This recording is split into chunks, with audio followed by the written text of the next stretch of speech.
ખોડિયાર માતાજીની આંખના 4001 રૂપિયો દશામાં પડશે 1 વાર 2 વાર 2 વાર પોણા 3 વાર 3 વાર બોલ ખોડિયાર માતની અરે ભાઈ જે ભાઈની આરતીનું બોલ હોય તે આરતી કરાવી જાય અને આજ આપણી વચ્ચે સંત શ્રી દેવેન્દ્રદાસ ગઢાણ આશ્રમથી પધાર્યા છે તો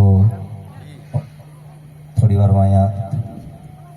પધારશે તો આપણે એમના આશીર્વાદ રૂપે એના દર્શન કરવાના છે દેવેન્દ્રદાસ ગઢાણ આશ્રમ ત્યાંથી પધાર્યા છે તો સંતના આશ્રમ આપણે લેવાના છે કારણ કે થોડા સમય અમે મળવા ગયા તો જમવા ગયેલા હતા પણ એના દર્શન કરવા માટે ઘણી વ્યાકુળતા છે અમારા માટે પણ કારણ કે એમના આશીર્વાદ પણ અમારા માથે છે એવા સંત થોડી વારમાં પધારે ત્યાં સુધીમાં આપણે આરતીનો